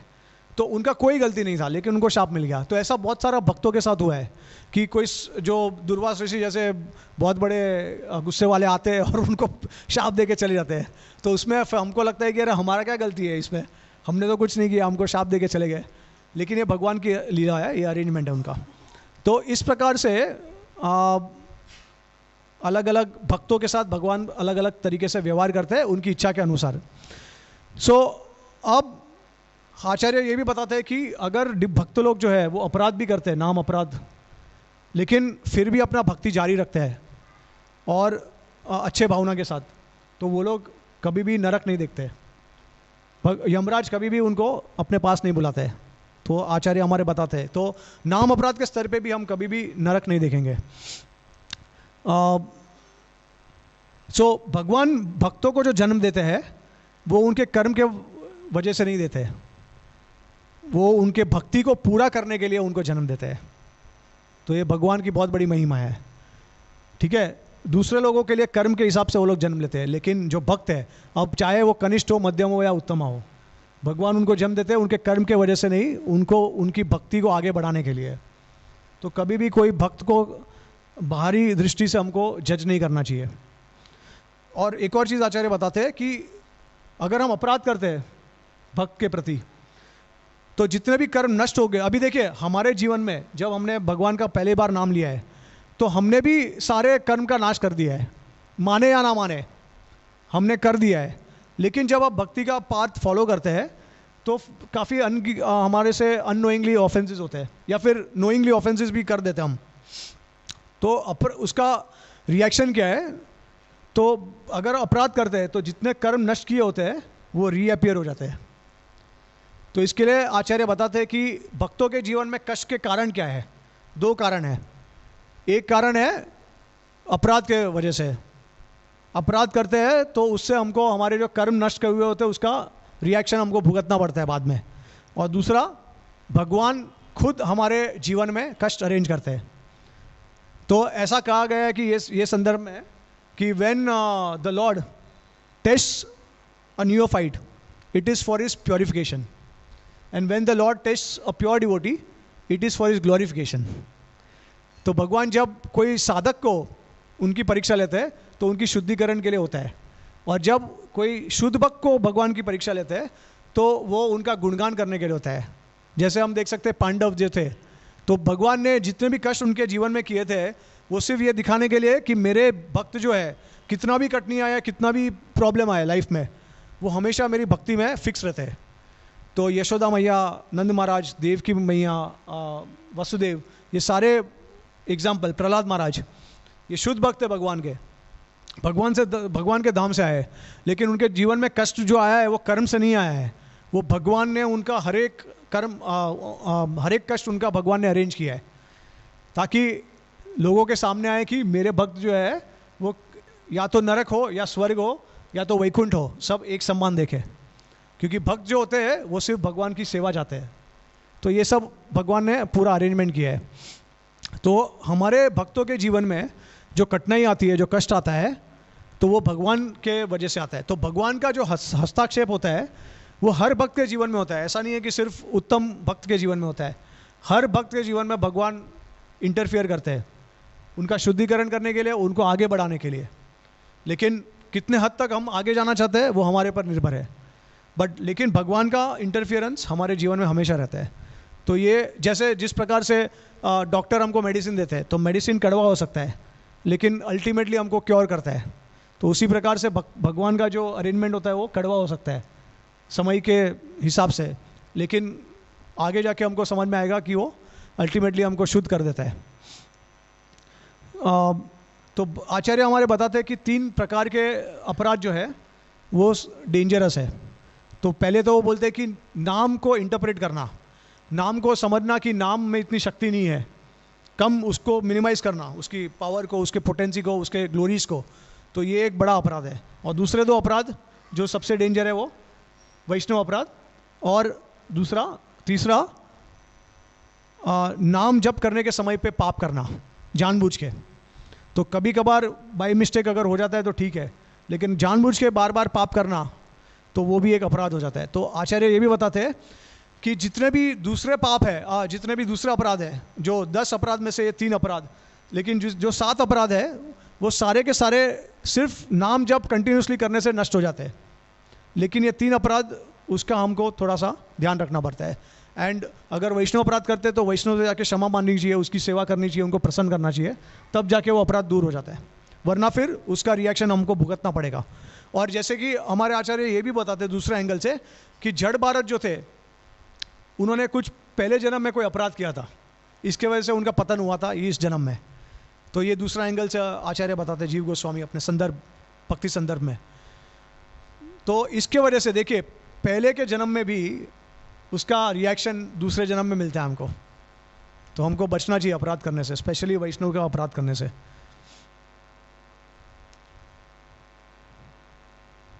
अब प्रश्न ये है कि अजामिल जो है, क्या उसने कोई भी अपराध नहीं किया? तो हालांकि में उन्होंने एक अपराध नहीं किया है 10 अपराध में से। अगर हम 10 अपराध गिन ले जो पद्म पुराण में दिए हैं, 10 के अपराध अजामिल ने एक भी अपराध नहीं किया। इसके वजह से उनके कर्म तो नष्ट हुए ही हुए, उसके बाद पाप करने के बावजूद भी उनको कोई रिएक्शन नहीं मिला। और अंत में विष्णुदूत आए, उन्होंने उसको बचाया और वो बाद में उन्होंने भक्ति की और फिर भगवान के धाम में चले गए। तो अपराध नहीं होंगे तो सारा जो प्रोसेस है वो बहुत शॉर्ट हो जाएगा, एकदम क्षण मात्र। जैसे भागवतम में खत्वंग महाराज का उदाहरण है। खत्वंग महाराज भगवान के ऐसे भक्त हैं जिनके पास केवल कुछ क्षण थे भक्ति करने के लिए, तो उन्होंने पूरा फोकस अपना कुछ क्षण के लिए भगवान की भक्ति में लगा दिया और उस कुछ क्षण में ही वो भगवान की प्राप्ति हो गई उनको। तो भक्ति में बहुत पावर है, नाम में बहुत पावर है, उसके लिए आपको कोई भी तरीके का संदेह नहीं होना चाहिए, वरना नाम अपराध हो जाता है। ठीक है, सवाल ये है कि हम अपराध कर रहे हैं कि नहीं कर रहे हैं। अगर अपराध नहीं कर रहे हैं तो उसका परिणाम हमको बहुत जल्द मिलता है, और अगर नहीं मिल रहा है तो जैसे मैंने आपको बताया, एक्सप्लेन किया है कि उसका जो परिणाम है वो भगवान उसको डिले कर देते हैं, क्योंकि उसका कोई कारण होता है, तो वो भगवान का अरेंजमेंट होता है। ऐसे प्रैक्टिकल लाइफ एग्जाम्पल अगर आप देखेंगे तो आनंद वृंदावनी माता जी करके एक मायापुर की माता जी है, आपने शायद सुना होगा क्योंकि बहुत ये पॉपुलर हो गया था, बहुत सारा फेसबुक में, ट्विटर में लोगों ने इसको शेयर किया था। तो आनंद वृंदावनी जी माता जी करके मायापुर के एक इस्कॉन के डिवोटी है। तो किस तरीके से नाम ने उनको बचाया, जबकि वो कोमा में चले गए थे, जबकि उनकी मृत्यु हो गई थी, लेकिन मृत्यु से वो वापस आई अजामिल की तरह ही। वो पूरा वर्णन है उनके स्टोरी में, बहुत काफ़ी बड़ा है, तो आप ज़रूर पढ़ना वो, क्योंकि वो प्रैक्टिकल एग्जाम्पल है हमारे इस जनरेशन में। और दूसरा एक यशोदा माता जी करके है, उनके जीवन में भी ऐसे ही एग्जाम्पल थे। तो नाम की महिमा में किसी प्रकार का संशय नहीं होना चाहिए और पूरा नाम में आश्रय होना चाहिए। लेकिन जैसे मैंने आपको बताया कि श्रवणम ज़रूरी है। अगर देखिए नाम जो है, जब आप नाम लेते हैं तो नाम के बाद रूप, गुण, लीला ये सब आना चाहिए। अगर नहीं आ रहा है उसका मतलब है कि कुछ तो गड़बड़ है, क्योंकि नाम लेने से ये सब कुछ चीज़ अपने आप आती है। तो अगर नहीं आ रही है उसका मतलब आपका श्रवण ठीक से नहीं हो रहा है, उसका मतलब है कि आप श्रवण नहीं कर रहे हो। क्योंकि जब तक नित्यम भागवत सेवा नहीं करेंगे आप, तब तक नष्ट प्रयेषु भद्रेषु नहीं होगा, अनर्थ निवृत्ति नहीं होगी। और सिर्फ सुनने नहीं, बट भागवत सेवा का मतलब है दो चीज़। एक तो बुक भागवत, श्रीमद् भागवत, उसका श्रवण करना, और भागवत की सेवा करना। कोई लाइव डिवोटी है जो भागवत का स्वरूप है, उसकी सेवा करना, उसका आदेश पालन करना। जब ये करेंगे तब जाके नाम में रुचि आएगी, और नाम रुचि आने के बाद रूप भगवान का, गुण और लीला, ये सब स्मरण अपने आप होगा। तो इसके लिए श्रील प्रभुपाद जी एक लेटर में बताते हैं, उनको एक शिष्य पूछते हैं कि क्या हम भगवान का रूप, गुण और लीला उसके ऊपर स्मरण कर सकते हैं नाम जप के समय पे? तो प्रभुपाद जी बोलते हैं कि एक्चुअली में this is required, but Prabhupada बोलते हैं कि ऑटोमेटिकली आएगा, ऐसा नहीं है कि आर्टिफिशियली आप उसके ऊपर फोकस कीजिए, ये ऑटोमेटिकली आना चाहिए आपको। तो ऑटोमेटिक आने के लिए ये आपको करना है श्रवणम। जब तक आप देखिए कितने डिवोटीज है जो लोग नाम करते हैं और भगवान लीला अपनी करते हैं, उनके सामने अलग अलग तरीके की अलग अलग लीला भगवान करते हैं उनके सामने। कितने ऐसे भक्त हैं, नाम जप किया हरे कृष्ण, और भगवान साक्षात आए और उन्होंने आपको एक अलग ही लीला दिखा दी। अब जो लीला भी स्मरण होता है वो हम किसी बुक से ही पढ़े हैं, हमने पढ़ा है ना, शास्त्र से पढ़ा है या गुरु से सुना है हमने, तभी तो वो लीला स्मरण आती है हमको। ऐसा तो नहीं है कि नाम, लेकिन शुद्ध स्तर पे होते हैं, जो शुद्ध नाम लेते हैं तो साक्षात भगवान उनको लीला भी कराते हैं उनके सामने। तो ऐसा नहीं है कि उनको कोई तरीके का श्रवणम करना पड़ता है, भगवान साक्षात आके लीला करते हैं उनके नाम में। लेकिन साधक के स्तर पे श्रवणम करेंगे तो निष्ठा, जब हम निष्ठा के स्तर पे होते हैं तो भगवान का नाम सुन सकते हैं ठीक से, अटेंटिवली। जब रुचि के स्तर पे होते हैं तो भगवान के गुण का हम गुणगान कर सकते हैं ठीक से। जब हम आसक्ति के स्तर पे होते हैं तो हमारा जो लीला है वो स्मरणम आसानी से हो सकता है। और जब भाव के स्तर पे होते हैं तो साक्षात भगवान के दर्शन ही हो जाते हैं हमको। तो ये इस तरीके से हमारे आचार्यों ने पूरा प्रोसेस एक्सप्लेन किया है। तो इसके साथ ही मैं कथा को विराम देना चाहता हूँ, और उसके पहले मैं अपने बुक के बारे में बताना चाहता हूँ कि मेरा जो बुक है 20+ must know facts about Hinduism, और उसका हिंदी में अनुवाद किया है सनातन धर्म संचय भंजन। तो ये अलग अलग टाइटल मैंने चूज़ किया है क्योंकि जो इंग्लिश वाले हैं उनको तो सनातन धर्म हम बोल नहीं सकते बुक का नाम, और हिंदी में सनातन धर्म ज़्यादा पॉपुलर है हिंदुइज्म से, तो इसके वजह से ऐसा टाइटल रखा है। और इसमें बहुत सारे प्रश्न के उत्तर है भगवान के बारे में, भगवान के विषय में, फिर कृष्ण के विषय में, उसके बाद जनरल क्वेश्चंस है, जैसे अगर हम लोग अच्छा कार्य करते तो हम लोग फिर भी क्यों कष्ट भुगतते हैं, फिर हम लोग मांसाहारी क्यों नहीं है, जो वैष्णव होते हैं वो क्यों शुद्ध शाकाहारी है, उसके बाद जो मंदिर में दान करते हैं तो क्या भगवान को ही जाता है या कोई बीच में हड़प लेता है, फिर कैसे पता चल सकता है कि भगवान में ही जा रहा है, भगवान को ही जा रहा है, राइट। उसके बाद कृष्ण के विषय में कि कृष्ण ने रासलीला की थी, दूसरे की पत्नियों के साथ उसने रासलीला की, तो क्या भगवान कृष्ण अधर्मी नहीं थे। फिर कृष्णा सर्वश्रेष्ठ भगवान क्यों है, अधर्म करने के बाद भी उनको इस्कॉन वाले सर्वश्रेष्ठ क्यों बोलते हैं। उसके बाद क्या इस भगवान कृष्ण की वो हम मानते हैं कि स्वीकारते हैं कि भगवान की सेवा होनी चाहिए निस्वार्थ भाव से, लेकिन क्या हम दूसरे देवी देवताओं की नहीं कर सकते उसी निस्वार्थ भाव से, कृष्णा की ही क्यों कर सकते हैं। तो ये कृष्णा के विषय में। फिर कोई कंसेप्ट जो है वो बहुत इंपॉर्टेंट है, जैसे श्रुति स्मृति में क्या फ़र्क है, और स्मृति लोग बोलते हैं कि श्रुति ज़्यादा इंपॉर्टेंट है स्मृति से, लेकिन श्रीमद् भागवतम जो है हम बोलते हैं कि अमल पुराण है और हमारा अल्टीमेट अथॉरिटी है। तो भागवतम किस प्रकार से अल्टीमेट अथॉरिटी है भक्तों के लिए, क्योंकि वो स्मृति के कैटेगरी में आता है। फिर गॉड जो है, भगवान जो है, वो क्या एक स्त्री है या पुरुष है। तो ऐसे कुछ अराउंड 29 क्वेश्चंस मैंने कंपाइल किए इस बुक में, और बहुत सारा शास्त्र का रेफरेंस दिया है मैंने, और बहुत सारा लॉजिक प्रोवाइड किया है। तो आप आके देख सकते हो बुक, और हमने उसका जो कॉस्ट रखा है वो 200 रुपीज़ रखा है। तो आप कोई भी लेना चाहे भक्त तो ले सकता है, और इसमें से मुझे कुछ प्रॉफिट नहीं मिल रहा है, जो भी प्रॉफिट जाएगा वो भगवान की सेवा में जाएगा। तो आप कैश में दे सकते हैं या जीपे कर सकते हैं, लाइक जो भी आपके ऊपर है।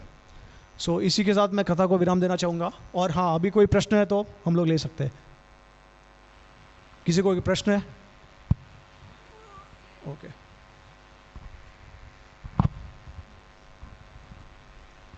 हरे कृष्णा। जैसा कि बताया गया कि पाप कर सकते हैं और भगवान का नाम भी लेते हैं, तो क्या हम जान के भी पाप कर सकते हैं या अनजान में? नहीं, मैंने ये नहीं बोला कि पाप कर सकते हैं मैंने ये बोला कि पाप नहीं करना चाहिए, वो अपराध हो जाता है। फिर जब भक्त बनने की कोशिश करते हैं ना, तो पाप अपने आप नहीं होना चाहिए, लेकिन अगर पाप हो रहा है तो धीरे धीरे करके बंद करना चाहिए। इसके साथ एक सवाल ये है कि जैसे हमें अनजान में पाप हमसे हो रहा है, गलती से वो कर्म में हो रहा है पाप, लेकिन हम भगवान का नाम ले रहे हैं, तो क्या वो पाप जो हमने किया है क्या वो खत्म हो रहा है? आप ही चेत सुदुराचरो भजन्ते माम अनन्य भक्त। तो भगवान गीता में बोलते हैं कि मेरे भक्त अगर गलती से पाप कर लेते हैं तो उसका कोई रिएक्शन नहीं मिलता उनको, लेकिन भक्त ये नहीं सोचते कि चलो भगवान ने कंसेशन दिया तो करते जाओ पाप, राइट, डिस्काउंट दे दिया है भगवान ने तो जो भी करना है करो करके। ऐसा नहीं होता। और देखिए, एक्चुअली में देखेंगे ना तो धर्म और अधर्म एक अलग ही विषय है, तो मैंने उसके बारे में भी एक्सप्लेन किया है कि देखिए, एक और श्लोक है शास्त्र में, उसमें ऐसा बताया गया है कि अगर आप कृष्ण के विरुद्ध कार्य करेंगे, भले अगर वो अच्छा भी होगा तो भी वो पाप हो जाएगा। और अगर आप पुण्य भी करते हैं, लेकिन पुण्य करते हैं और कृष्ण के विरुद्ध है तो पाप हो जाता है। और अगर आप पाप करते हो लेकिन कृष्ण के अनुसार में है तो वो पुण्य हो जाता है। तो ये शास्त्र में श्लोक है इसका। और इसका मैं आपको उदाहरण भी दे सकता हूँ कि जिस तरीके से युधिष्ठिर महाराज ने भगवान कृष्ण के आदेश का पालन स्वीकार नहीं किया था, राइट, जब भगवान महाभारत के युद्ध के समय पे द्रोणाचार्य का वध करने के लिए भगवान ने उनको बोला कि आप ऐसा बताइए कि अश्वत्थामा जो आपका पुत्र है उसकी हत्या हो गई है। लेकिन युधिष्ठिर महाराज थोड़े से बौखला गए वो टाइम पे, क्योंकि उनको लगा कि ये धर्म के विरुद्ध है। जब कृष्ण साक्षात भगवान बोल रहे हैं कि आप ऐसा कीजिए करके, तो उनको लगा कि नहीं, ये शायद ठीक नहीं है। तो अभी ये महाभारत का वर्जन है। एक्चुअली भागवत में बताया गया है कि पांडव जो है भगवान के शुद्ध भक्त है, ठीक है, तो ऐसा दिखाया है। तो युधिष्ठिर महाराज भगवान कृष्ण की बात को नहीं मानते। जैसे वो बोलते हैं कि अश्वत्थामा, फिर वो बोलते हैं द एलिफेंट, वो उसको छुपा देते हैं शंख मार के। तो क्योंकि ये भगवान कृष्ण का आदेश पालन नहीं करते तो क्षणिक भर के लिए उनको नरक देखना पड़ता है। तो ये बात है कि धर्म क्या है, पहली बात तो ये समझना ज़रूरी है, क्योंकि धर्म उसका रिएक्शन के ऊपर डिपेंड करता है, और रिएक्शन देने वाला कौन है? वो भगवान है। तो जब भगवान आपको बोल रहे हैं कि अधर्म कीजिए तो वो धर्म हो जाता है। और जब भगवान बोलते हैं कि धर्म मतलब धर्म अधर्म है तो वो अधर्म हो जाता है। जो धर्म होता है वो अधर्म हो जाता है अगर भगवान के विरुद्ध है तो, ठीक है। हाँ, तो किसी को माइक देना है क्या? अच्छा, ओके। हरे कृष्णा। तो जैसे आपने बताया कि कोई पहली बार नाम ले रहा है, शुरू किया किसी ने, तो उसके सारे के सारे पाप खत्म हो गए। ओके, ये मैंने नहीं बताया इनिशियल स्टेज में, जैसे ये शास्त्र प्रमाण है और आचार्य बताते हैं। हाँ, वही आपने जामिल की कथा में भी यही एक्सप्लेनेशन दिया। और फिर बाद में क्योंकि अपराध करता है व्यक्ति, तो फिर उसके जो कर्मास हैं वो इन्फ्लुएंस करना शुरू कर देते हैं, वापस आ जाते हैं, जो डिस्ट्रॉय हो गए वो। हाँ, आपने एग्जाम्पल भी दिया सांप का कि डंक मारा लेकिन उसमें जो है जहर नहीं है। लेकिन सपोज अब मतलब वैसे दो इसमें क्वेश्चन आते हैं। अब किसी ने एक बार नाम लिया, वो उसके बाद नाम लिया ही नहीं, ये नहीं कि वो पाप से मुक्त हो गया, इसका मतलब तो हुआ एक एक्सपेक्ट Exactly, मैं यही बता रहा हूँ आपको। एक पार्ट में पार्ट ये, और दूसरा ये कि जब इवन एस्ट्रोलॉजिकली भी देखते हैं, अगर इवन भक्त समाज में भी देखते हैं कि जब एस्ट्रोलॉजर के पास जाते हैं, कई भक्त बोलते हैं कि नहीं जाना चाहिए, कई भक्त जाते भी हैं, कोई कुछ डिवोटीज एस्ट्रोलॉजी प्रैक्टिस करते हैं एंड दे से दैट कि ये आपके कर्मास की वजह से है। तो फिर वहाँ पे इस चीज़ को समझना कैसे समझे, मतलब अच्छा, थोड़ा सा। तो बहुत अच्छा दो प्रश्न प्रश्न है। हैं मुझे। तो पहला जो आपने बोला कर्म नष्ट करने का, क्या था वो वापस बताइए। जैसे कि किसी ने एक बार ही नाम लिया फिर छोड़ हाँ, दिया हाँ। सब कुछ। तो देखिए, मैंने आपको बताया है कि एक्चुअली में हम लोग ने सबने एक बार नाम लिया होगा कभी तो क्या हमारे सारे पाप भी नष्ट हो गए? तो ये आंसर भी यही है कि हाँ, हो गए। लेकिन जब हम जीवन जीते हैं ना, तो उसमें अपराध भी होते रहते हैं और अननोइंगली हमसे अपराध होते हैं। तो उसके वजह से उसका कर्म जो है, उस जो प्रोसेस है वो डिले हो जाता है और कर्म का थोड़ा भुगतान करना पड़ता है। तो जो लोग भक्ति नहीं करते हैं उनका तो कर्म साइकिल चालू रहता है, ठीक है। अगर सपोज उन्होंने नाम लिया भगवान का और उसी समय पे उनका मृत्यु हो गया और उनको कोई अपराध नहीं है, पहले के जन्म से भी कोई अपराध नहीं है, तो उनको मोक्ष इमीडिएटली मिल जाता है। लेकिन अगर वो जीते हैं और वो आगे जाके अपराध करते हैं तो फिर कर्म वापस आता है। तो उस तरीके से हमको ये लेना है। और दूसरा फ़र्क ये है कि भक्तों का जीवन और एक दूसरे मनुष्य का जीवन जो भगवान का नाम लेता है लेकिन भक्ति नहीं करते, उनका गोल भक्ति नहीं है, तो उनका जीवन अलग होता है और भक्तों का जीवन अलग होता है। इसका मतलब है कि आपका पॉइंट ये है कि अगर कोई, जैसे कि सपोज़ किसी घर में हाउस प्रोग्राम किया, किसी ने पहली बार हरि नाम लिया, उसके बाद उसने भक्ति नहीं करी, तो अब जो वो एक्टिविटीज़ करेगा वो सब कर्माज ही हैं, अपराध का कोई कॉन्सेप्ट नहीं, क्योंकि नहीं, भक्ति में नहीं आया। लेकिन मे बी पहले के जीवन में उन्होंने अपराध किए हो सकते हैं शायद, तो हमको वो पता नहीं चलता है, वो सिर्फ भगवान को पता है, समझे आप। जैसे मैंने भरत महाराज का उदाहरण दिया ना कि पहले जन्म में उनको अपराध था। इसके लिए जीव गोस्वामी बताते हैं कि क्या कारण था कि वो भाव के स्तर से नीचे आ गए। तो उन्होंने ये अंदाज़ा लगाया कि अपराध के वजह से ही हो सकता है और दूसरा कोई कारण नहीं हो सकता। तो इस तरीके से अपराध नहीं होना चाहिए। अगर अपराध नहीं है और भगवान का नाम ले रहे हैं और उनका मृत्यु हो रहा है तो उसी समय पे उनको मोक्ष मिल जाता है। लेकिन हमारे लिए, भक्तों के लिए मोक्ष प्राप्त करना गोल नहीं है, ठीक है। दूसरा आपका प्रश्न क्या था? Astrological aspect. एस्ट्रोलॉजिकल, हाँ। देखिए, विश्वास की बात है।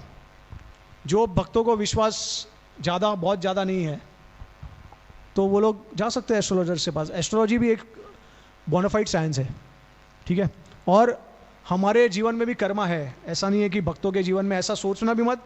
देखिए, श्रीमद् भागवतम में भी ब्रह्मा जी का जो श्लोक है 10वें स्कंद में और 14 चैप्टर में, तो जब वो भगवान का गुणगान करते हैं तो क्या बोलते हैं वो, कि जो भक्त ऐसा सोचता है कि मेरा जो कष्ट है वो मेरे कर्म के वजह से है, और वो सोचते सोचते वो भक्त जो है वो भगवान को आदर सम्मान देते हैं, उनकी पूजा करते हैं, उनको दंडवत प्रणाम करते हैं, तो वो भक्त जो है वो भगवान के धाम का उसको अवश्य भगवान का धाम प्राप्त हो जाएगा। तो जो भक्त होते हैं वो ऐसा नहीं सोचते कि अरे मेरा कर्म नहीं है, भगवान सब कर रहे हैं मेरे लिए। भक्तों को ऐसा सोचना है कि नहीं, ये मेरे कर्म के वजह से हो रहा है, क्योंकि नम्रता होती है भक्त में और उनको पता होता है कि ये मेरे, अब आप बड़े बड़े आचार्य देखें नित्य सिद्ध स्तर पे, वो लोग ऐसा बोलते हैं कि मैं तो एक I am more fallen than the worm in the stool. Krishnadas Kaviraj Goswami है, भक्तिविनोद ठाकुर है। तो उनको सच्ची में लगता है ऐसा, वो ऐसा दिखावा नहीं कर रहे हैं, सच्ची में उनको ऐसा लगता है कि ये हमारे में कोई क्षमता नहीं है, लेकिन भगवान की असीम कृपा है कि हम लोग को ये स्तर से भी भगवान ऊपर ला सकते हैं, ऐसा है। तो कर्म हमारे जीवन में होते हैं क्योंकि हम अपराध भी करते हैं। देखिए, जब साधक जो होते हैं ना, वो अपराध करने के चांसेस ज़्यादा है क्योंकि हम भक्तों के संग में आते हैं, और भक्तों के संग में अगर हमारे पास ज्ञान नहीं है ना, तो हम अननोइंगली ऑफेंसेस काफ़ी कर लेते हैं। किसी को कुछ बोल दिया गुस्से में, किसी को कुछ अज्ञानता में डिस्क्रिमिनेशन नहीं किया। अभी आप, एक और शास्त्र में ऐसा भी बताया कि आप उत्तम अधिकारी से और कनिष्ठ अधिकारी के सेम तरीके से डील नहीं कर सकते हैं, राइट। उनसे अलग अलग व्यवहार करना पड़ता है, आपको उतना आदर मान सम्मान देना पड़ता है। तो वो सब ज्ञान होना चाहिए आपको, इसके लिए ज्ञान ज़रूरी है। मैंने पहले आपको बताया कि संबंध ज्ञान जो है, ये ज्ञान के द्वारा गुरु जो है वो नष्ट करता है ये सब अज्ञानता। तो ये अज्ञानता होती है, उसके कारण अपराध होते हैं। और ज्ञान देने के बाद भी अगर आपकी टेंडेंसीज ऐसी है तो भी आप अपराध कर सकते हो, तो उसको रोकना चाहिए हमको प्रैक्टिस से, तब जाके हम लोग अपराध विहीन हो सकते हैं, ठीक है। हरे कृष्णा प्रभु जी, thank you for wonderful lecture प्रभु जी। प्रभु जी, जैसे आप बता रहे थे कि युधिष्ठिर महाराज को मतलब पता था कि ये धर्म है, बट फिर भी वो भगवान के विरुद्ध गए, तो क्या पांडवों को, क्योंकि अर्जुन को तो पता है कि उन्होंने भगवान का विश्व रूप दर्शन किया था, बट पांडव जो थे कृष्ण जी को पूजनीय मानते थे, या फिर वो सब जानते थे कि भगवान ईश्वर हैं और उसके बाद भी उन्होंने ये किया? देखिए, पांडव जो है ना, वो भगवान के नित्य पार्षद डिवोटी है, ठीक है, मतलब भगवान के धाम से आए। तो जब भगवान के धाम से भक्त आते हैं इस भौतिक जगत में, तो ऐसा इस तरीके का लीला होता है क्योंकि भगवान अपने योग माया से उनको कवर कर देते हैं। तो उनको ऐसे ही लगता है कि हम साधारण लोग हैं, लेकिन उनका भगवान के प्रति जो भक्ति होता है वो कभी कम नहीं होता, वो उतना ही रहता है। लेकिन भगवान ढक देते हैं, उनको ऐसा लगता है कि हम भक्त नहीं है करके। तो पांडव जो थे, भागवतम में ही उसका वर्णन है, ऐसा बताया गया है कि वही शरीर में भगवान के धाम में चले गए। वो ऐसा भी नहीं है कि उन्होंने शरीर त्याग किया उसके बाद दूसरा शरीर लिया उनके स्वरूप सिद्धि में, वही शरीर में भगवान के भागवत धाम चले गए। और महाभारत में क्या बताया कि धीरे धीरे करके सब लोग स्वर्ग में गए थे, राइट। उसके बाद धीरे धीरे एक एक करके सब गिरने लगे, फिर एंड में अर्जुन बचे थे। ऐसा सब कर्मकांड व्यू से दिखाया है। तो अभी देखिए, दो अलग अलग एंगल्स है। तो हमको ये समझना है कि एक तो पहली बात तो एक कल्प भेद के दृश्य से देख सकते हैं। आचार्य बताते हैं कि कल्प भेद है जो है वो उसके दृश्य से देख सकते हैं कि जो भागवत जो बता रहा है, जिस प्रकार से डिस्क्राइब कर रहा है, वो ये कल्प में है, और जो महाभारत बता रहे हैं शायद कोई दूसरे कल्प में होगा। और अगर सपोज एक ही कल्प में भी अगर है तो उसको हम लोग दोनों रिकंसाइल भी कर सकते हैं। कैसे कि जैसे अगर सपोज युधिष्ठिर महाराज को भगवान ने आदेश दिया, उन्होंने नहीं माना, तो हम आसानी से बता सकते हैं कि ये भगवान की योग माया थी, कि युधिष्ठिर उस समय के लिए भगवान का आदेश पालन नहीं कर रहे थे। जिस प्रकार से अर्जुन, वो भी थोड़े क्षण के लिए बिविल्डर हो गए थे ना, उनको आत्मज्ञान का समझ में नहीं आया, भूल गए थे आत्मज्ञान क्या है, तो वो भगवान की योग माया थी। तो उसी प्रकार से युधिष्ठिर महाराज लीला में भगवान के शामिल थे, तो भगवान ने उनको ढक दिया था। और भले ही उनको नरक देखना पड़े, उससे फर्क, डिवोटी को किसी को फर्क नहीं पड़ता है। नरक, वो नरक में भी जाएंगे तो प्रचार करके आएंगे, राइट। अरे बोल। सो नरक भी अगर देखा है, लेकिन उसी शरीर में, भागवतम भी बताता है कि उसी शरीर में भगवान को उन्होंने प्राप्ति की। तो दोनों को रिकंसाइल कर सकते हैं कि नरक गए होंगे लेकिन वापस उसी शरीर में भगवान के धाम में भी चले गए। तो प्रभु जी, जैसे बोला गया कि कलयुग में जो नाम जप करते हैं, चैतन्य महाप्रभु जी आए थे भगवान का अवतार लेके, तो कुछ हमारे लाइफ में काफ़ी सारे मतलब जो डिवोटीज है जिनको हम पूजनीय मानते हैं, डिवोटी मतलब करते हैं, बट अगर धर्म के रास्ते में कभी जैसे बोलते हैं कि आपने बताया कि अधर्म भी करना है तो भगवान के लिए करना है, तो उसको कैसे आइडेंटिफाई कर पाएंगे हम? तो उसके लिए गुरु साधु शास्त्र की आवश्यकता है। सो क्या धर्म है क्या अधर्म है, इसके लिए देखिए, एक मैं बहुत इंपॉर्टेंट चीज़ बताना भूल गया आपको। ये जो रहस्य है, ये जो नाम के बारे में आपको रहस्य बताया, वो किससे द्वारा पता चला आपको? गुरु से। शीला विश्वनाथ ठाकुर से, वो आचार्य है, राइट। तो एक श्लोक है महाभारत में, और आई थिंक भागवतम में भी है, धर्मस्य तथ्यम निहितम गुहायम महाजनो येना गता सा पंथा। ये जो धर्म का जो तत्व है, निहितम गुहायम है। आप कुछ भी कर लीजिए उसको, आपको कभी भी धर्म का रहस्य समझ में नहीं आएगा जब तक आप महाजनो येना गता सा पंथा, जब तक आप भक्तों की शरण से नहीं समझोगे, भक्तों के द्वारा नहीं समझोगे।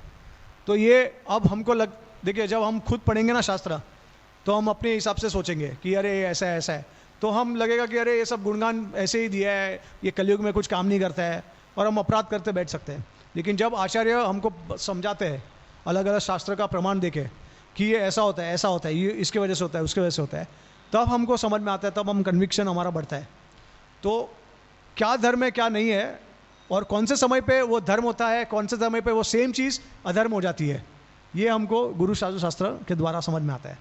एक और क्वेश्चन प्रभु जी, जो आपने अजामिल की कथा बताई, उसमें प्रभु जी जब उन्होंने वैश्या का संग किया था, तो उस समय उनके पेरेंट्स ने और जो उनके गुरु शास्त्र थे उनको समझाया था, बट उन्होंने उनकी बात नहीं मानी, तो वो अपराध नहीं हुआ? जैसे आप बता रहे थे कि उन्होंने 10 अपराध में से कोई अपराध नहीं किया। तो उनको शास्त्र में बताया, विश्वनाथ ठाकुर बताते हैं कि अजामिल को कोई गुरु नहीं थे।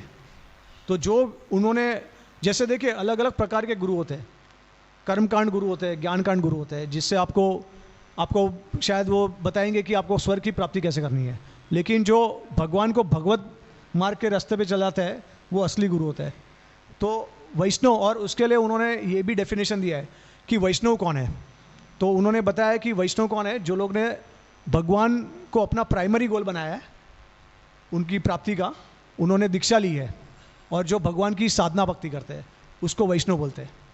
तो अजामिल ये कैटेगरी में नहीं आते थे, थैंक यू। क्योंकि वो कर्म मिश्र भक्त थे। हरे कृष्णा प्रभु जी, प्रश्न है मेरा। हरे कृष्णा मुझे एक आपने इसमें बताया था कि कभी कभी परफेक्शन प्राप्त करने में 2 से 3 जन्म भी लग सकते हैं। वो तो कम से कम और वो भी वो टाइम पे हुआ था लेकिन हाँ, एक चीज़ है, इस्कॉन में चैतन्य महाप्रभु की वजह से और शिला प्रभुपाद, स्पेशली शिला प्रभुपाद जी की वजह से इसी जन्म में हम लोग भगवान के धाम में जा सकते हैं। तो प्रभुपाद जी की कृपा की वजह से सब कुछ पूरा कंडेंस हो गया है। जिस प्रकार से 2 स्टेज बनते हैं, तो प्रभुपाद जी ने ऐसा कर दिया उसको 2 स्टेज के समान। बोलिए प्रभु जी, क्या प्रश्न है आपका? तो इसमें प्रभु जी एक प्रश्न तो ये है कि टाइम फैक्टर का भी क्या रोल हो सकता है? जैसे ध्रुव महाराज और प्रचेतास, उन दोनों का कंपैरिजन अगर हम करें, दोनों ने इंटेंसिटी अच्छी खासी रखी थी भक्ति की, और ध्रुव महाराज को मुश्किल से 6 महीने लगा, प्रचेताओं को 10,000 साल लगा। ये ह्यूज गैप है, और भक्ति वही है, प्रोसेसेस वही हैं। तो इसका क्या एक्सप्लेनेशन कुछ है, अगर आप बताना चाहते हो? तो देखिए, तरीका भी होता है। जैसे अगर कोई साधु बीच में आ जाता है, कोई साधु की कृपा मिल जाती है, तो प्रोसेस बहुत फास्ट हो जाता है। लेकिन अगर साधु के बिना कुछ करने की कोशिश करते हैं तो बहुत ज़्यादा प्रोसेस लंबा हो जाता है। और एक्चुअली देखेंगे तो पहले के युग में तो ये सिस्टम था, जैसे 60,000 ईयर्स तक किसी ने, और युग धर्म जो था अलग अलग था, राइट। तो युग धर्म जो था वो पहले के एज में, सतयुग में मेडिटेशन था, उसके बाद त्रेता में फायर सेक्रीफाइस था, द्वापर में मूर्ति पूजा थी, और कलयुग में नाम है।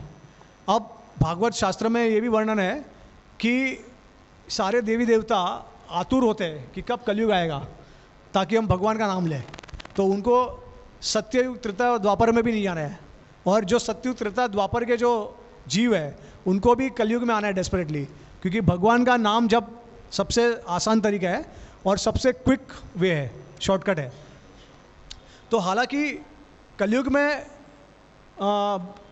बहुत सारे जीव जो है वो शूद्र है और बहुत पाप करने वाले हैं, लेकिन कलयुग का सबसे बड़ा बेनिडिक्शन है, कलेर दोष निदे राजन अस्ति एक महान गुणा कीर्तनाद एवं कृष्णस्य मुक्त संग परम व्रजेत।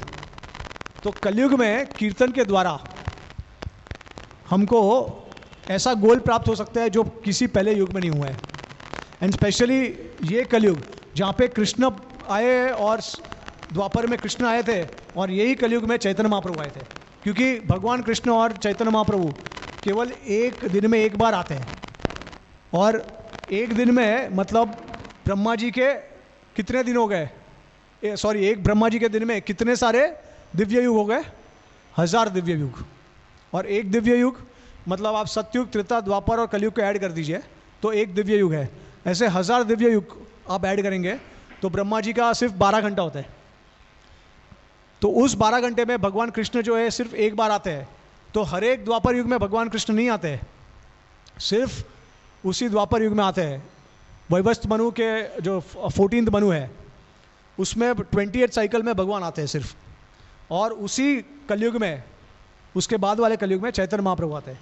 तो हम इतने नसीब वाले हैं कि हमको कृष्ण व्रज प्रेम प्राप्त हुआ है, सिर्फ वैकुंठ प्रेम नहीं, सिर्फ वैकुंठ नाम नहीं, हरि का नाम नहीं, हमको भगवान कृष्ण का जो व्रज का नाम है जो सबसे हाईएस्ट है वो हमको प्राप्त हुआ है। तो आपका प्रश्न क्या था? मैं सॉरी भूल गया।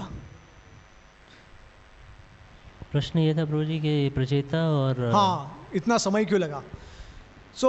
ये उस युग में जनरल था ऐसा, इतना समय लगना। लेकिन कोई कोई अलग अलग भक्तों के प्रति अलग अलग भगवान उनको अलग अलग समय से आदान प्रदान करते हैं। ऐसा ज़रूरी नहीं है कि सबके साथ एक साथ करते एक ही। जैसे अभी आप बोलेंगे कि यार ध्रुव महाराज को 6 महीने में भगवान की प्राप्ति होगी, तो सबको 6 महीने में होनी चाहिए, हमको भी होनी चाहिए। आप ऐसा भी बोल सकते हैं, हमको क्यों 6 महीने में नहीं हो रही है, राइट? तो समझने की बात यह है कि अलग अलग तरीके से भगवान अलग अलग लीला करते हैं और अलग अलग समय लगाते हैं। अब ऐसा भी है कि कौन से भक्त कौन से पुनर्जन्म में कितना भक्ति उन्होंने किया वो हमको नहीं पता है। ध्रुव महाराज ने शायद पिछले जन्म में कुछ किया हो, तो उसके वजह से उनका फास्ट हो गया।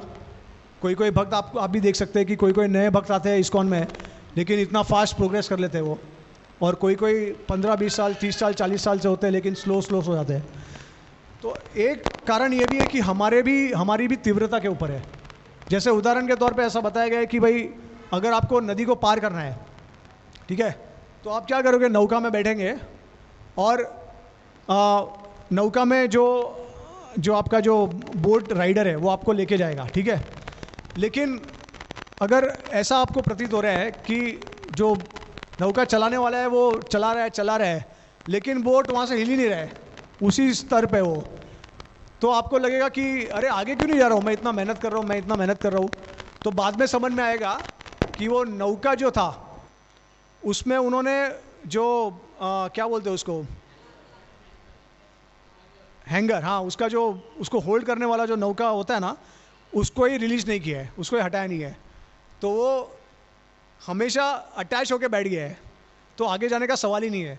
तो जब तक हमारे अटैचमेंट उसी प्रकार से हम पकड़ के बैठेंगे, क्योंकि भक्ति में हम धीरे धीरे शरणागत होना चाहते हैं और बहुत सारे अनर्थ है, बहुत सारे अटैचमेंट है, उसको धीरे धीरे छोड़ना पड़ता है।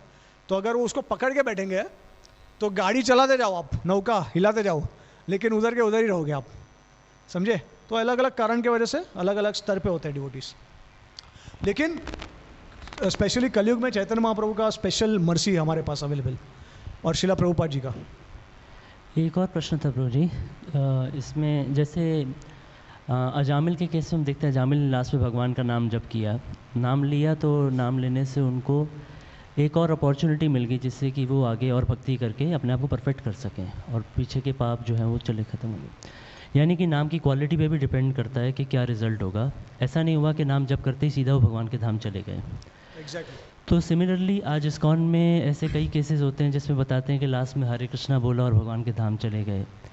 अब उनका अगर मान लीजिए वो हरे कृष्णा बोला, उसकी क्वालिटी हमें नहीं पता, किसी को नहीं पता, उनको पता है जिन्होंने जप किया, तो क्या ये कह देना कि वो 100% श्योर है कि भगवान के धाम ही गए, ये कहाँ तक ठीक है?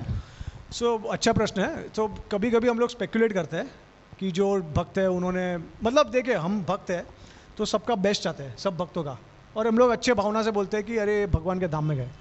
लेकिन क्या भगवान के धाम में रियल में गए वो हमको नहीं पता है, क्योंकि स्मरण करने से सब कुछ नहीं होता है।